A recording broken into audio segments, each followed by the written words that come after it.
السلام علیکم ناظرین، اس ایپیسوڈ کے شروعات میں ہم دیکھتے ہیں کائی قبیلے میں عثمان صاحب کا دیوان لگا ہوتا ہے اور عثمان صاحب اورحان کی غیر موجودگی میں کہتے ہیں نہ باتوں اور نہ دیوان میں ضائع کرنے کے لیے وقت ہے۔ بورسا کی جلد از جلد فتح کے لیے میں نے فوج کا نیا کماندار شاہین بے کو بنانے کا فیصلہ کیا ہے۔ یہ سن کر شاہین شاہ بہت خوش ہوتا ہے، جبکہ جیرکتائی سمیت باقی صاحب حیرانگی کا اظہار کرتے ہیں۔ شاہین شاہ کی حمایت کرنے والے باقی سرداران اور اوجی کے چہرے پر بھی مسکراہٹ دکھائی دیتی ہے۔ علاؤالدین کہتا ہے مگر یہ کیسے ہو سکتا ہے؟ تو عثمان صاحب کہتے ہیں اور اس کے علاوہ سلطنت کے تمام امور کی دیکھ بھال علاؤالدین بے کریں گے، یہ ہماری حدود کے اندر ہماری سرزمین پر پڑنے والا سایہ ہوں گے۔ علاؤالدین بھی سینے پہ ہاتھ رکھ کے حکم کی تعمیل کرتا ہے۔ ادھر ہم دیکھتے ہیں کہ اورحان حلیمہ اور اپنے ساتھیوں کے ساتھ گھوڑوں پر سوار ہوتا ہے اور ایک مقام پہ رکتے ہوئے دمرول اور بلبان سے کہتا ہے سپاہیوں کو اپنے ساتھ لو اور علاقے میں نظروں سے اوجھل رہنے والے جتنے بھی بندرگاہیں، مینار اور ساحل ہیں سب کو جلا کے راکھ کر دو۔ قسطنطنیہ سے بورسا کو نہ غلہ، نہ ایک دانہ گندم اور نہ ہی فوج کا ایک سپاہی بھی داخل ہونا چاہیے۔ چلو شاباش۔ یہ سنتے ساتھ ہی وہ دونوں وہاں سے نکل پڑتے ہیں۔ ان کے جانے کے بعد حلیمہ اورحان سے کہتی ہے بھائی دیوان کے لیے دیر ہو جائے گی۔ تو اورحان کہتا ہے کیا ہم اس وعدے پر نہیں نکلے تھے کہ مجلس تمہاری اور شکار ہمارا ہے؟ شکار کی برکت اس دفعہ مجلس سے بڑھ کر نکل چکی ہے۔ آؤ قبیلے پہنچتے ہیں اور ہمارے عثمان صاحب کو خوشخبری دیتے ہیں کہ ہمارا ایک بورسا ہے جسے فتح کرنا ہے۔ یہ کہتے ساتھ وہ سب اپنے گھوڑوں کو دوڑا دیتے ہیں۔ ادھر ہم دیکھتے ہیں کہ کائی قبیلے میں نیلوفر بے چینی سے ٹہل رہی ہوتی ہے۔ سامنے کھڑی دیدار گونچا سے کہتی ہے معلوم ہوتا ہے کہ یہ آنے والی طوفان کو بانپ گئی ہے۔ دیکھو تو اورحان نہیں جانتا کہ وہ کیا کرے گا۔ اورحان نے بڑی جنگ ہاری ہے۔ تو گونچا کہتی ہے اورحان دیوان میں بھی نہیں آیا، اس کا انجام اچھا نہیں ہوگا۔ دیوان والے خیمے کے اندر عثمان صاحب فرمان پہ مہر لگا دیتے ہیں، پھر وہ فرمان علاؤالدین کو دیتے ہوئے کہتے ہیں علاؤالدین صاحب ذمہ داری مبارک ہو۔ تو علاؤالدین کہتا ہے سلامت رہیں حضور۔ یہ کہتے ساتھ ہی علاؤالدین ان کے ہاتھ کا بوسہ لیتا ہے۔ باہر اونور گونجا کے ساتھ کھڑی اپنی ماں دیدار کے پاس آتا ہے۔ اونور کو دیکھ کر دیدار آگے بڑھتے ہوئے پوچھتی ہے بیٹا خیر تو ہے؟ تو اونور کہتا ہے عثمان صاحب نے بیلیجک، سخوت، اناگول اور تمام عثمانی زمینیں علاؤالدین صاحب کے سپرد کر دی ہیں۔ یہ سن کے گونجا بہت خوش ہوتی ہے، جبکہ دائیں بائیں کھڑی نیلوفر اور ملون خاتون پریشان دکھائی دیتی ہیں۔ گونجا کہتی ہے میرے اللہ کا شکر ہے بالآخر علاؤالدین کو اس کا حق مل گیا۔ تو ملون خاتون آگے بڑھتے ہوئے کہتی ہیں آخر کب علاؤالدین کو اس کا حق نہیں دیا گیا جو تم ایسے بات کر رہی ہو گونجا؟ اور اورحان بے کا کیا اونور؟ جواب میں اونور کہتا ہے عثمان سردار نے اورحان بے کو ان کی ذمہ داری سے ہٹا دیا ہے، اب معاہدے کے نئے کماندار میرے بابا شاہین شاہ ہیں۔ یہ سن کے دیدار بہت خوش ہوتی ہے اور نیلوفر غصے سے کہتی ہے جس دیوان میں اورحان موجود ہی نہ ہو اس میں ایسا فیصلہ کیسے آ سکتا ہے؟ دیدار اشارہ کرتی ہے تو اونور چلا جاتا ہے۔ نیلوفر مزید کہتی ہے کیا کوئی سردار نہیں تھا جو ان کی پیٹھ کے پیچھے ان کا دفاع کرتا؟ کیا کسی ایک فرد نے بھی مزید کوئی بات نہیں کی؟ تو ملون خاتون کہتی ہیں تم جانتی ہو کہ آخری بات کس نے کی ہوگی۔ یہ کہتے ساتھ ہی ملون خاتون آگے بڑھ جاتی ہیں اور گونچا کہتی ہے ملون خاتون نے علاؤالدین کو بلا دیا ہے، وہ اپنے بیٹے کے لیے پریشان ہیں لیکن علاؤالدین کو سوتیلا بیٹا سمجھ کر اس کی کامیابی پہ بھی خوش نہیں ہوتی۔ تو نیلوفر اس کے پاس آتے ہوئے کہتی ہے کیا ملون خاتون نے کبھی اولاد میں فرق کیا ہے جو تم یہ کہہ رہی ہو گونچا؟ جواب میں گونچا کہتی ہے یہ ذمہ داری کئی سالوں سے ویسے بھی علاؤالدین کا حق تھا مگر ہم نے ایک آواز تک نہیں نکالی اور تمہارے شوہر کے خلاف نکلنے والے پہلے فیصلے پر ہی تم آگ بگولا ہو گئی ہو۔ نیلوفر کہتی ہے علاؤالدین نے یہ ذمہ داری بہت پہلے حاصل کر لی تھی،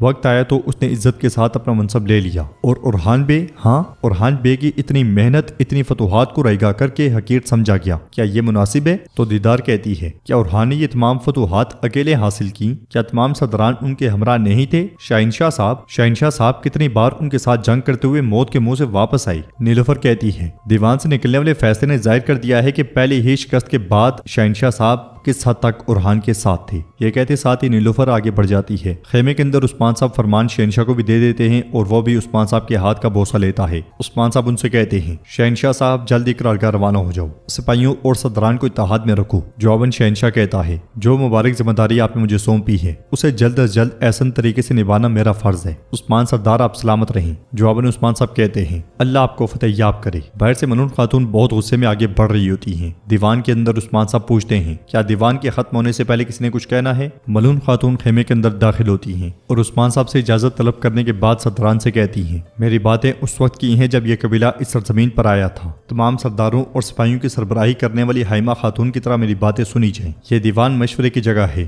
بات تب ختم ہو جاتی ہے جب کہنے کو کچھ نہیں ہوتا، لیکن میرے پاس کہنے کے لیے بہت کچھ ہے۔ عثمان صاحب کہتے ہیں ملون خاتون دیوان میں آپ کا مقام اور قبیلے میں آپ کی طاقت واضح ہے، آپ بات کریں۔ یہ سنتے ساتھ ہی ملون خاتون بالکل عثمان صاحب کے ساتھ جا کھڑی ہوتی ہیں اور کہتی ہیں میں جو کہوں گی وہ اورحان کے لیے ہوگا جسے اس کی ذمہ داری سے ہٹایا گیا ہے۔ علاؤالدین کہتا ہے ماں یہ آپ کیا کر رہی ہیں؟ تو تو ملون خاتون اسے کہتی ہیں جب اپنے بھائی کے لیے تمہاری زبان خاموش ہے تو مجھ سے بھی خاموشی کی توقع نہ رکھو علاؤالدین۔ علاؤالدین کچھ کہنے ہی لگتا ہے کہ عثمان صاحب اسے خاموش کروا دیتے ہیں۔ شہنشاہ کہتا ہے معلوم ہوتا ہے کہ ملون خاتون سنی ہوئی باتوں سے زیادہ خوش نہیں ہیں۔ تو ملون خاتون کہتی ہیں مسئلہ وہ نہیں جو میں نے سنا ہے، مسئلہ وہ ہے جو ارحان نے نہیں سنا۔ جس ذمہ داری کے لیے اس نے اپنی جان، اپنا خون، اپنے سال وقف کر دیے، اس کی غیر موجودگی میں وہ اس سے چھین لی گئی اور ایک لفظ بھی نہیں کہا گیا، سب خاموش ہو گئے۔ تو عثمان صاحب کہتے ہیں ملون خاتون حکم میرا ہے۔ جواب میں ملون خاتون کہتی ہیں حضور آپ کا حکم فرمان ہے، لیکن دیوانہ بھی ختم نہیں ہوا۔ میں ایک بات کہوں گی، کیا اس مجلس میں کوئی ایک بندہ بھی نہیں جس نے ارحان بے کا دفاع کیا ہو؟ کوئی جواب نہیں دیتا۔ تو ملون خاتون سردران کی جانب دیکھتے ہوئے کہتی ہیں میں آپ سے پوچھتی ہوں سردران، ان کے بھائی کی زبان گونگی ہو گئی ہے، ان کا دایاں ہاتھ شاہنشاہ بھی اپنی آخری جنگ میں شکست کو اپنے دل پر لے بیٹھا ہے، مگر تم لوگ، تمہیں کیا ہوا ہے؟ کیا یہی ہے تمہاری رفاقت کا دائرہ؟ کیا تم میں سے کسی کے ذہن میں نہیں آیا کہ تمہارے سردار کا فیصلہ ارحان کے سامنے سنایا جانا چاہیے تھا؟ تم نے کچھ کیوں نہیں کہا؟ کئی سالوں سے جس کے ساتھ تم شانہ بشانہ جنگ کرتے رہے، کیا ارحان بے کے حق کا دفاع کرنا تمہارے لیے اتنا مشکل تھا؟ یہ سن کر عثمان صاحب پوچھتے ہیں خاتون مجھے دکھاؤ وہ کہاں ہے، دکھاؤ تاکہ میں اس کے منہ پہ بھی بولوں۔ ارحان بے کہاں ہے، کہاں ہے ارحان بے؟ جواب میں ملون خاتون کہتی ہیں